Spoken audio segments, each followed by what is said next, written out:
feed oneself if, for one's own existence, one kills living beings. Finally, the ascetic must always cultivate the virtues of great men. Of all the great men, the Buddha is the greatest. Why? He is omniscient, he has the fullness of the 10 powers, he can save beings and always practices loving kindness and compassion. By observing morality and abstaining from murder, he has become Buddha. He also teaches his disciples the practice of this loving kindness and compassion. The ascetic who wants to engage in the practices of the great man should also avoid murder. 8. Better to die than to kill. Question. The taste for murder is easily eliminated in those who do not harm themselves by not killing. But if, in order to avoid murder, one must expose oneself to torture, violence and insults, what should one do? Answer. One should estimate the relative importance of the solutions with which one is faced. Before sacrificing oneself, the person will pay attention to the benefits of safeguarding morality or safeguarding one's life, to the drawbacks of violating morality or losing one's life. Having reflected in this way, he will know that it is more important to safeguard morality than to save one's life. If one is in a hurry to save one's body, what advantage will one have? This body is a reservoir of old age, sickness and death and must necessarily perish. But if one sacrifices one's body to preserve morality, the benefit that one will derive from it will be very great. Pursuing these thoughts, one thinks, before as after, I have sacrificed my life for innumerable existences, in the form of a brigand or an animal, following only the evil goal of enriching myself.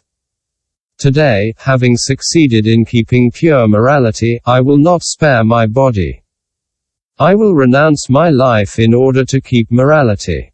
By acting thus, I will surpass 100 times, 1,000 times, 10,000 times, those who violate their vows in order to save their lives. It is necessary to sacrifice one's life thus resolutely to keep pure morality. The suicide of the Kandala. A certain Sratapana had taken rebirth in an outcast family.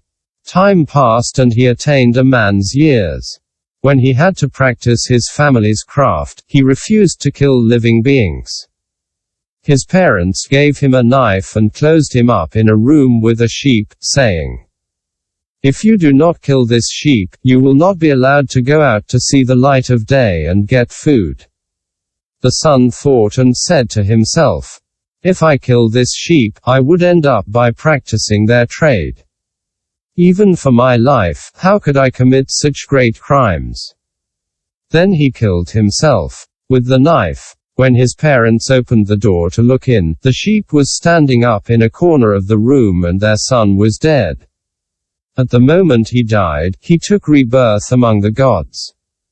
A person like that sacrifices his own life to safeguard pure morality, and this is the sense in which we speak of the morality of abstaining from murder. Abstaining from theft. 1. Definition of theft. Taking what is not given, knowing that an object belongs to another, forming the intention to steal it. Taking the object and leaving the original place, saying, "This object belongs to me." That is theft. Not doing that is abstaining from theft. The rest, viz. stratagems, plots, up to the fact of laying hands on some land that is not abandoned are auxiliary to theft. There are two kinds of wealth, that which belongs to another and that which does not belong to another. The fact of taking an object belonging to another constitutes the sin of theft. There are two kinds of objects belonging to another. I. That which is in a village and that which is in a forest. Taking them with the intention of theft is committing a sin of theft. If the object is in the forest, an inquiry should be made to know which kingdom it is neighboring and, if this object has an owner, it is forbidden to take it. In the Vinaya, all kinds of renunciations of theft that are characteristics of honesty are dealt with. 2. Benefits of renouncing theft. Question. What are the benefits of not stealing?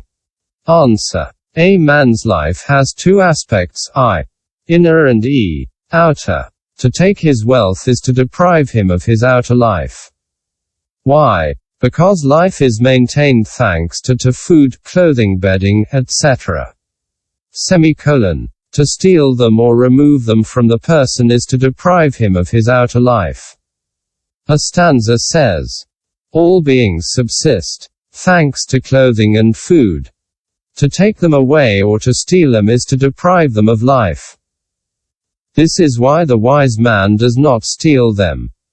2. Furthermore, the wise man says, by taking an object by theft and appropriating it, one will be able to live in abundance, but soon one must die, and after death, one will fall into hell.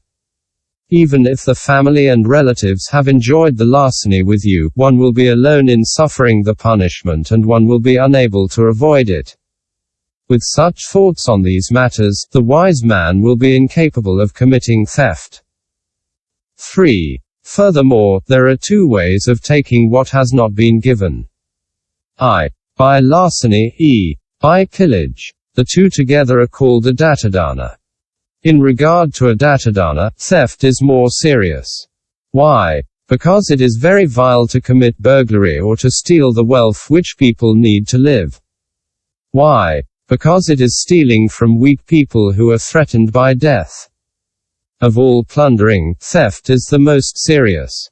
Thus a stanza says, in time of famine, when the body is starved and one is suffering great torment, the wealth of others must remain untouchable like a great mass of blazing coals. If one takes another's wealth, the owner weeps and mourns. Even if he were the king of the gods, he would feel as much torment. Although the fault of the murderer is serious, he is the enemy only of his victim. The thief, however, is the enemy of everyone who possesses something. Those who violate the other rules of morality can find people in other countries who would not find them guilty. The thief, on the other hand, is punished in every country. Question. However, there are actually people who praise the heroism of brigands. Then why not indulge in brigandage? Answer. Taking what has not been given is bad in itself. Although brigandage has special characteristics, it itself is bad. It is like good food mixed with poison and bad food mixed with poison. Although the good food and the bad food are different, the poison mixed with them does not change. Or it is as if one were walking in fire, sometimes in the daytime and sometimes in the dark. Although day and night are different, one's feet get burned in the same way. But actually fools are ignorant, in this life and the beyond, of the retribution of merits. Lacking loving kindness, when they see people using force to encroach upon one another and rob another's wealth, they praise the violence. The Buddhas and the saints who are full of love and compassion for the entire world understand well that the misfortune of the 3 times which threatens thieves is inevitable, and there is nothing in brigandage to boast.